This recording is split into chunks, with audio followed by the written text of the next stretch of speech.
It was like this thing that kept sucking me back in, and I honestly did not know how to get free from it. Welcome to the Lips and Language podcast. My name is Cola, where we talk about life, love, and language. Remember to subscribe, like, and share. Let's get into today's topic.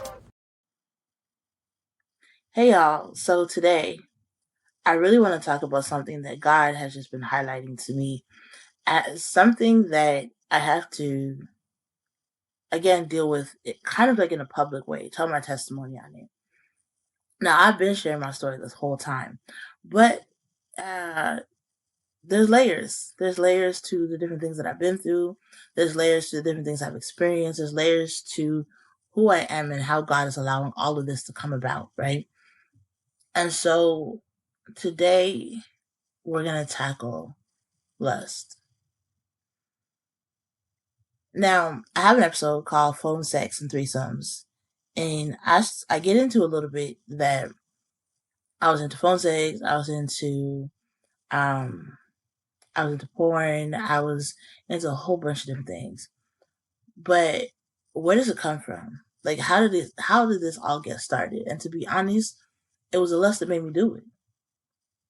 It was the lust that had me out here looking and seeking, and lust is like this gravitational pull, and it really just had a hold on me. Like it it was this, sometimes when you get like these feelings and these thoughts, and they're really just impeding on your life because it feels like it's forceful. It feels like it's very overwhelming. It just takes over and over and over and over. And so no matter how much time sometimes people pray, they're like, God, please help. The thoughts keep coming.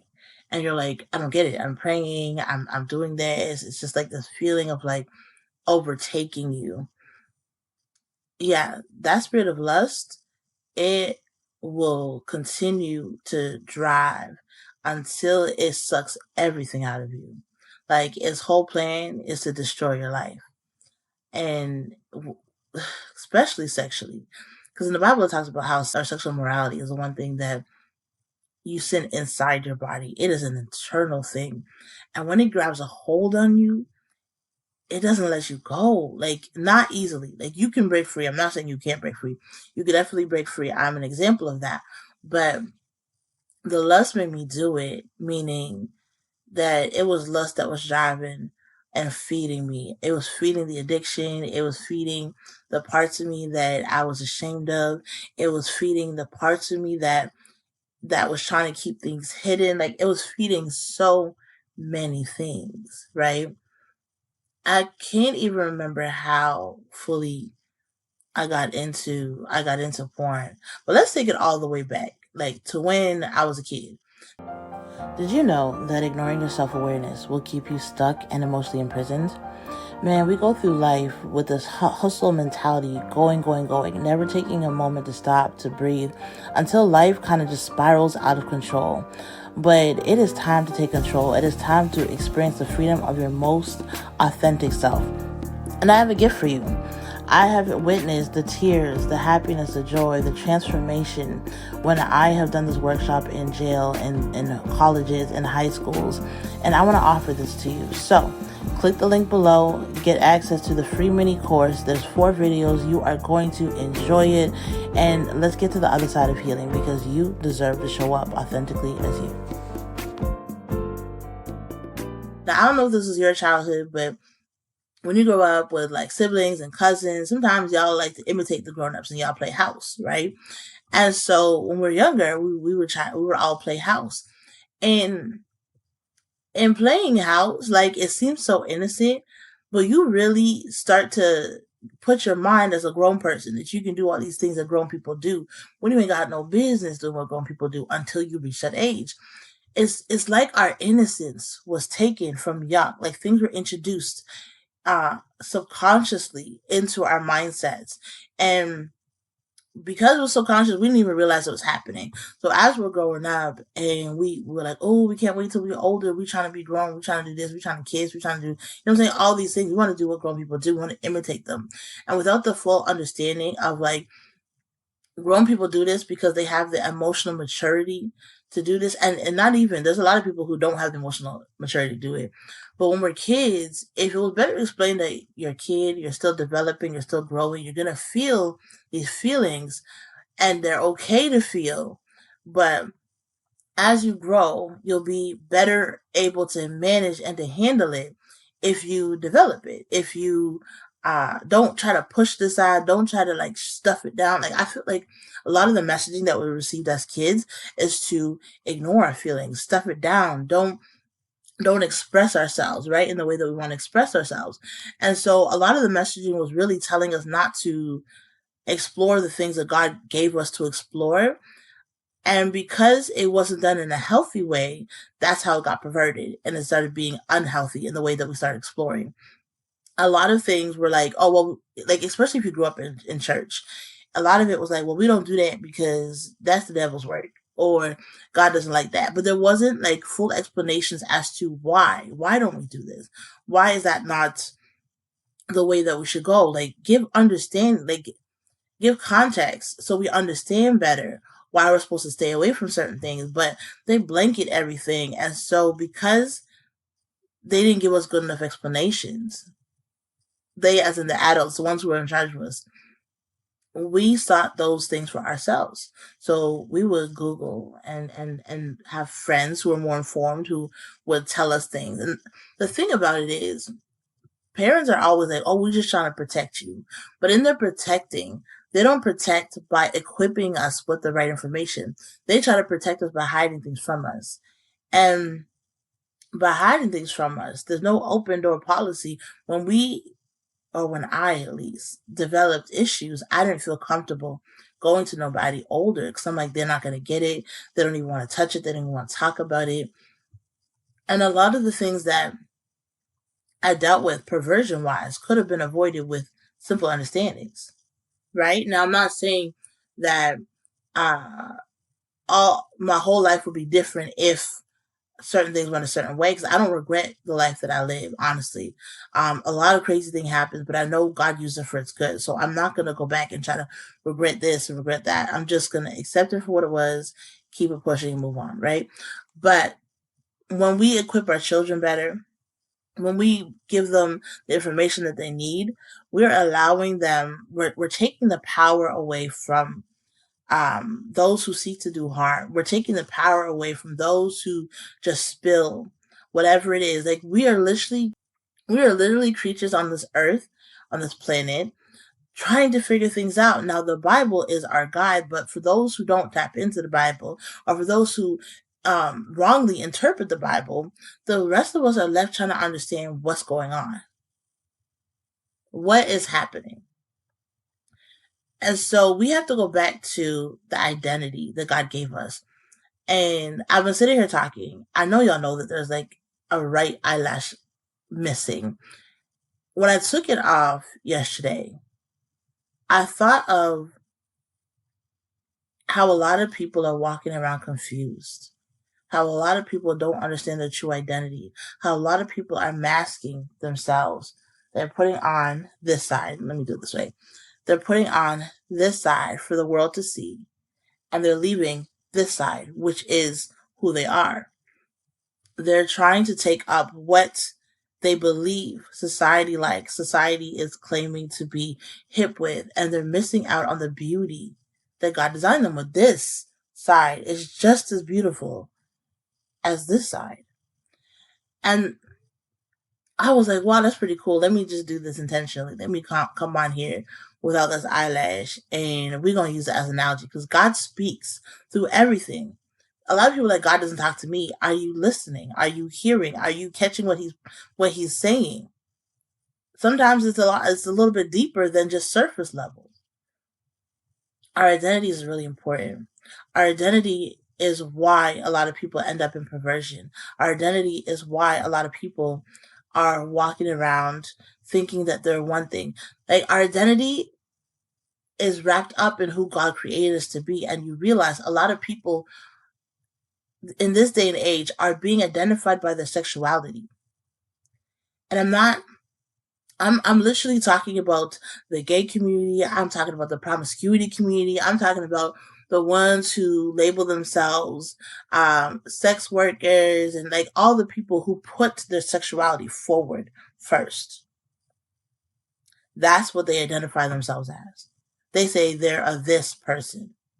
Like they have completely skewed what it is that God has called them to be, like what it is that God placed. Like when God created the earth, He created Adam and Eve. He created man and woman. That is the beginning of our identity. God created sons and daughters. That is the beginning of our identity. Now, along the way, we take up gifts. Along the way, there's other things that get added to us. Like if you understand the fivefold ministry, prophets, pastors, they're also titles, but there's things that get added to us at a later date when we understand who we are, and not even at a later date, because there's people who are born to be pastors, born to be prophets, right? But I'm not here for that. What I'm talking about is who we are at the core, who we are in this world, who we show up to be, who we were before society told us that we couldn't be that. The dreams that we had. I watched this one testimony of this man talking about that he's Christian and he's preaching or praying, and his voice was giving very much like he was from the homosexual community, right? And when I watched his testimony, he was talking about how when he was younger, he was being labeled. People would label him gay. People would call him this. That was the identity that people put on him. And eventually, because people called him that so much times, he's like, well, maybe I am this. Too many times, we take on the identity that the label that people put on us, versus sitting and being okay with who God created us to be. It is okay for boys to want to dance. It is okay for boys to be good at uh, doing makeup and all these other things without having to be gay. God is, because we're created in the image of God and God is a creator, He creates things. He literally puts things together. Like, He created the heavens and the earth. He created the sun, the moon, the stars. He created nature. He creates things. He paints things. Like, it is not labeled only men can do this, only women can do that. I think that's where we got it wrong. That we put these big labels and these big statements that this is what a man does and this is what a woman does. Now, when it comes to masculine, feminine, there are certain things in biologically where men are a little bit more aggressive in certain ways, right? Or they lead in certain ways, and they do a lot of things that is protective, or you know what I'm saying? Like there's certain things that was ingrained in men's DNA. There's certain things that are ingrained in women's DNA to be a little more softer, gentle, to be like a helpmeet. There are literal things that are ingrained in us, but that doesn't mean that just because a woman has a little bit more strength that she's a man, that she's a lesbian, that she's no longer feminine. And I think because society has a way of only looking things that are black and white, they are really missing the point of the beauty of how God created things to do. The rainbow belongs to God. The rainbow belongs to God. Like I put this lip design together and I was like, man, it's giving rainbow. Why am I so pressed that it's giving rainbow? Because I'm like, oh, there's gonna be a bunch of Christians who say, oh, I'm part of that community. And then there's gonna be a bunch of other people who are like, oh my gosh, that's so cool. You're one of us. And I'm like, I belong to God. The rainbow belongs to God. It doesn't belong to a set of people. Now they've tried to take it for themselves, but it doesn't matter what they try to take it as. It belongs to God. Why was my mindset of like, oh, I shouldn't even put this on because I'm going to be labeled as something? The labels don't matter as much when we know confidently who we are, who we're created to be, and where we belong. But a lot of people don't know where they belong. A lot of people are longing to belong somewhere, but society made them feel like they don't belong. I grew up in a predominantly white neighborhood. And whenever I was around black black kids. They be like, I'm too white. I play classical music. I do things that only white people do. Okay. But then when I'm around the white community, they're like, oh, you're so cultured. You're so black. You like rap and all these other things. First of all, my parents are Jamaican. So I come from culture. Like culture, first of all, if you ask me, I would say I bleed black, green, and gold. That is me. That is my heritage is super important to me. I'm proud to be Jamaican, but that's not all I am. Like God allowed me to be born to parents like to be Jamaican descent, to be born of parents who are Jamaican, but that doesn't mean that for my whole life, the flag right there, sir, that's all you see of me. There's so much more that God is putting me. There's so much more that God is putting you. It is not about the labels.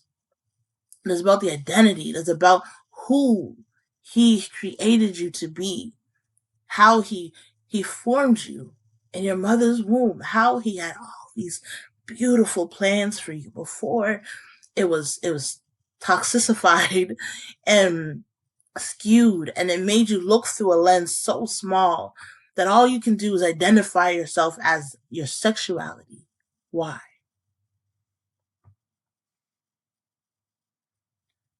So I got into porn, and it was this addiction. I would hide it. And I didn't just get into porn, regular porn. I got into gay porn. The thing that I absolutely loved back then was watching men on men. I didn't care for the women on women so much. That wasn't I watched it, but it wasn't my thing. It's not what tickled me. It was watching two men together, three men, like watching men on men. I don't know what it was about that. I have no clue why I was drawn to it, but I was drawn to it. But I was drawn to it and I was hiding it. I'd watch it on my phone, but it'd be hidden. It'd be on silent. I just watch it and just be so like um overtaken by it. And the more I watched it, the more I wanted to watch it. The more I played it, the more I wanted to play it, the more I wanted to be a part of it, the more I wanted to be part of threesomes, the more I wanted to, like, it became me. Like, it really, like, overtook my mind. It was like I couldn't put it down. Like, that's how addictive watching porn can be. And for the longest time, I was shamed. I felt a lot of shame in saying that I liked gay porn because I'm like, oh, I'm a Christian, or I'm cleaning up my identity and all the rest of it. But that is not who I am now. That is not where I stand now. That is not what I'm into now. That was something that I was into back then, but I was exposed to a lot of different things through the people that I spoke to the people I hung around. I didn't even recognize, but I was in a relationship with a woman for many years, and I didn't know because if you saw, I did a podcast in April. If you saw that one, it's called Lost Love and Identity. I was in a relationship where I didn't find out until the very end that she was a woman. The whole time I thought she was a man. And so I opened myself up to a lot of perversion coming my way unknowingly. And I say that to say because we would watch porn together. Like that was one of our thing, right? And she would suggest things for me to watch too. It had a hold on me. And interestingly enough, it didn't change my identity. It didn't make me feel like, okay, I'm part of this and part of that. But I think that's also because there's so much shame with being a part of a community that you're like, yo, I'm not even going to touch that. Right. And I'm not saying, listen, I'm not giving power to that community at all. What I'm saying is that I understand why they formed their own little hub, because when you are so ostracized from the people around you, you're like, where can I go to feel a belonging? Where can I go for more people who are like me? Right. So my views on my identity back then wasn't that I was a part of that community. I just thought this is just something that I did. I just watched it. It was just enjoyable to me because I just watched um like I said, I watched different type of porn, but it was mostly gay porn. Like if it wasn't men on men, then it was a little bit of women on women. I didn't like straight porn for whatever reason. Again, it was a perversion. It was that side of me trying to get me to identify myself with this group, with what they're doing, to be, to love it, to want to be it, to want to be a part of it, want to be in it.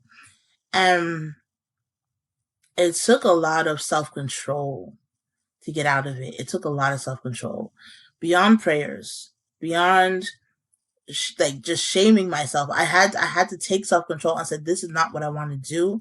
This is not what I want to watch. This is not what I want to be into. If I have to hide it, if I feel bad every time I do it, it's something that was just going against how I was created. And not enough times do we listen to our bodies. We're just like, it's fine. Like we ignore that feeling inside until we become numb to it. And when we're numb to it, then we're just like, oh well, this is just where we're at. And so I had to stop myself before I got to the point where I was numb to it. And so in taking control of my life in that sense, because my life belongs to God. I let go of control so much times to God, but there's certain things that I took control over, that I took action over, that I didn't just let it beat me up. I didn't just say, well, this is my life now and I'm a part. Like, no, I was like, no, this is not. I went back to the basics, back to the truth, back to the foundation. This was not who God called me or created me to be. This wasn't his design for my life when we started. And when I started reading the Bible for myself and reading the truth about it and reading that it was more than, oh, you're going to go to hell. It was about the love of God. It was about how he loved me so much that he did the sacrifice for me. It's about he loved me so much that he cares about what I think. He cares about how I dress. He cares about how I act. He cares about the fact that I can sing. He cares about my weight. He cares about all these little things and all these things that people tried to make me feel bad about myself about. He was like, no, I loved all of that about you. I loved how you looked. I loved how I created you to be fiery and things, passionate. I loved how I created you to be loud sometimes and quiet other times. I loved how I created you before people came and perverted it.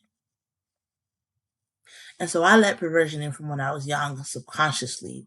And it stayed in the back of my mind until a moment when it was activated. And when it was activated, it felt like, oh, this is what I've been missing my whole time, my whole life. This is where I thought I was meant to be. Just like children weren't born to be such serial killers. Children weren't born to be gay.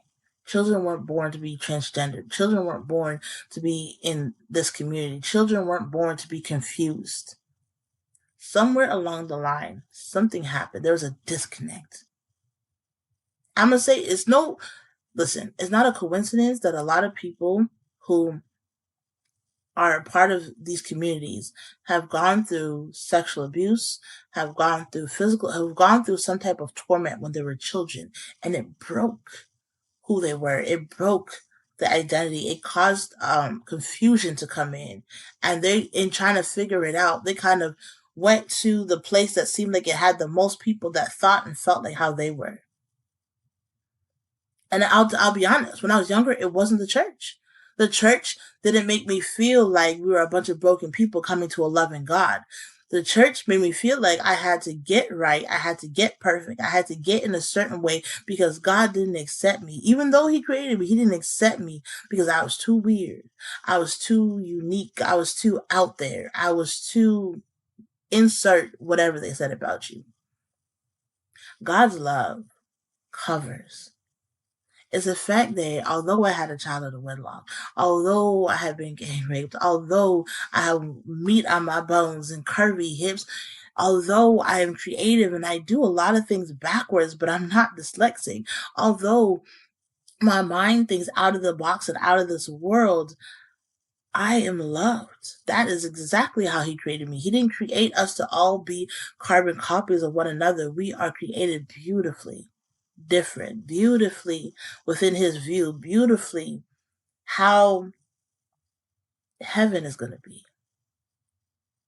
Different races, different people, different laughters, different smiles, different people who have been through the worst of the worst, but in the midst of it, they found a loving God. They found somebody who didn't judge them for their past, but always provided a path to the future.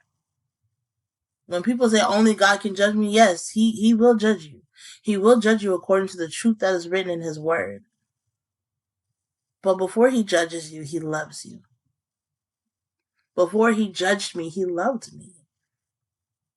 And it was through his love that he corrected me, that he cleaned me up, that he turned my identity around, that he really started to show me that I'm right where I need to be. Show me that I don't have to hide my colorfulness. I don't have to hide my uniqueness. I don't have to hide. Actually, there's nothing I should hide from God. In those moments back then when I was struggling, what I should have done is brought it to God. What I should have done is not hide it, not been on the phone, not been in the dark. Why is a lot of hidden things dark? Because God is light. We need the light to expose the darkness. We need the light to show us where we need to be so we can walk in the right path. We need the light, and the word of God is the light. That is the truth. That is what exposes. You know, when you read the word of God and you feel like, oh, he hit me. Yeah, he's exposing those parts of you that he's like, you thought this was cute. You thought this was who I created you to be, but that's not it. Don't love yourself so much that you stifle out all of God, that you walk around confused, walk around looking for something. It is not your place to try to figure everything out. It is not your place to try to put all these pieces together. It is our place to give it to God, to give every part of us to God, to say, God, I don't want this internal battle. I don't want to be fighting myself all the time. I want peace. I'm telling you, when I gave up the porn, when I allowed self-control to put me in a space where I'm like, okay, I'm not doing this, I'm not doing that. And I gave it to God. I didn't try to do it in my own self. God, help me with this. God, I want to give this to you. God, and no matter how much times I felt like I was feeling, God, I need your help. God, I can't do this. God, like, very simple. He changed me. He transitioned me. He moved me into a space of where he called me to be. He cleansed me. He gave me joy again. He allows me not to be ashamed of who that was, not to be ashamed of the girl who was watching gay porn, but to love the girl who admires strength and boldness in people, for speaking up on their testimony, for speaking up and coming out of the things that made them feel so dirty and guilty.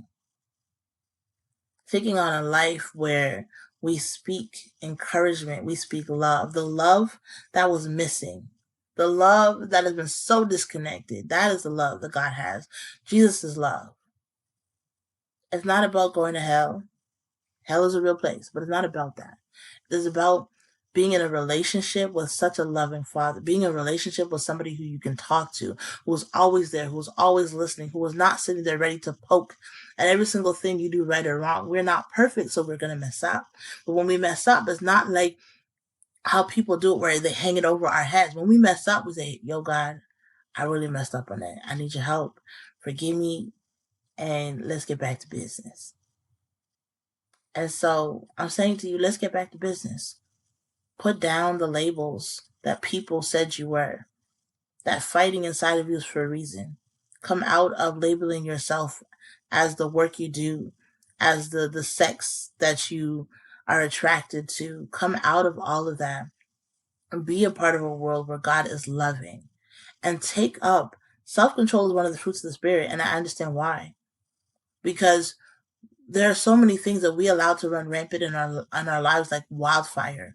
But truly, if we could sit with it, and think,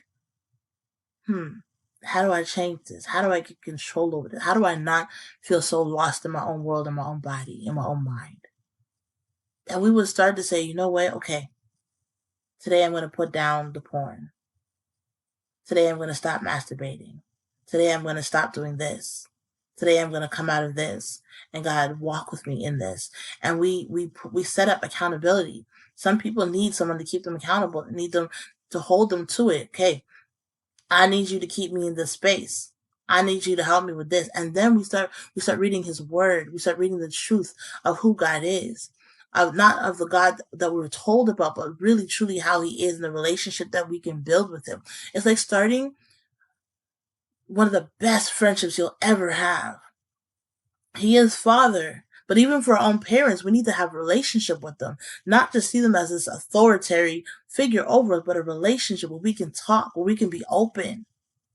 And that's what we need more of. Openness and love. Openness and love. Because when we're open, when we're honest, when we don't hide things, when we're loving, we're caring, we're compassionate, that covers a multitude of sin. That covers a multitude of hurt and pain. And that brings us into a place of forgiveness and just wanting better for ourselves. So yeah, I used to be in a lot of like watching porn, and lust made me do it. Do you know, as a person, we have authority. God has given us authority that we can cast out. We can say, you know what, lust, I break agreement with you. I am not in lust anymore. Lust, come out of me. I am stronger than this. Just those few words. This is why our words are powerful. Just those few words. You're already breaking up with somebody. When you're in a relationship, right? When you're in a relationship with somebody and it's just not going well, it's toxic. Do you just like, oh, they'll get the message eventually. You just stop talking to them, and like, there's some people that do that. But when you're a responsible person with integrity, you gonna send them a message. You gonna break up with them. You're like, you know what? This is not working out. This is not for me. It's you, not me. Like, you know what I'm saying? Like, you break up with the person. You say words to show them that you cancel. When you got to cancel any contract you can think of, when you're canceling a contract, right? You sign something, you speak something, you let them know that you and them agree. You and them apart. You and them and not gonna work, right? Same thing. Lust is a spirit. It overtakes you. It overcomes you. It makes you feel like you have to. It is always sucking at you.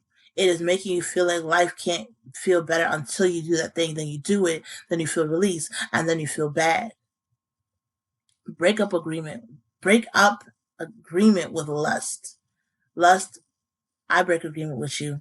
You are not for me. We are not going together anymore. Whatever you are trying to do in my life, however you're trying to destroy it, you cannot destroy it. Break up agreement with the things that do not belong to you, that you know are like toxic for you. Just like a toxic ex, break up with lust, break up with porn, break up with whatever it is that you're hitting, and reclaim your identity. When you leave that ex, you take back all the things that belong to you. Like, this was mine, and this was mine, right? Take back your identity. Take back who God created you to be. Show up as this person. The person who is bare, the person who is naked, the person who is just walking all over again with God. It's not that you can't put on this side. It's not that you can't put on the makeup and put on the glam, but you have to first know who you are. This glam don't change me. Whether I have it on or whether I have it off, I am still the same person. It does not make me become something, because I know I am a daughter, I am a woman, and I belong to Christ. There's nothing that lust can make me do anymore. There's nothing that lust, greed, envy, jealousy, it does not control me. I have self-control. I run things around here. I run things. It doesn't control me. And everything that is out of my control is God. But the things of my body that I can be in control of, how I eat, how I sleep, how I take care of this temple, who comes in and out of the front, like, women, we can choose who comes in and out of our front piece, right? Men, you choose what bed you lay in and what gal you go after. We are in control of so much more than we give ourselves credit for. And so today, I'm challenging you. Take control. Take back control. Do not go out with lust. Do not entertain the toxic things that you know are not meant for you. It is about more than just your sexuality. You are not your sexuality, who you sleep with. You are so much more than that. Don't lower yourself to that standard. And that love you feel for the same sex, that love you feel for that girl who got a big body, but like her mind is not straight. Yeah, it's not true. Fake reality. It's all lust driving you forward again and again and again. So, y'all, I said a lot today. Choose Christ. Choose yourself. I always say this, love your neighbor like you love yourself. You can only do that if you love yourself. We got too many people around here hating themselves, and you are not called to hate yourself. You're not called to live a life of hate, but a life of love. Choose love, choose life, choose peace. Hit the outro on the way out. Do not click off until you watch the outro. I'm going to always say that, because the outro is really good information that you're going to want to hear. You're going to learn it. You're going to want to get connected. So, I love you. I pray for you. And I know that your life is going to look better the minute you take an actionable step forward. We out. What would it look like if we were a people that were healed? What would it look like if we were people that believed in doing the work necessary to remove trauma, to get through grief, and to come out on the other side? Man, we think that therapy is the only way. Therapy is a great way, but there's also a creative way that can help us get through this process. My name is Kola. I am an amazing artist, and I have a program called Restore and Embrace Myself.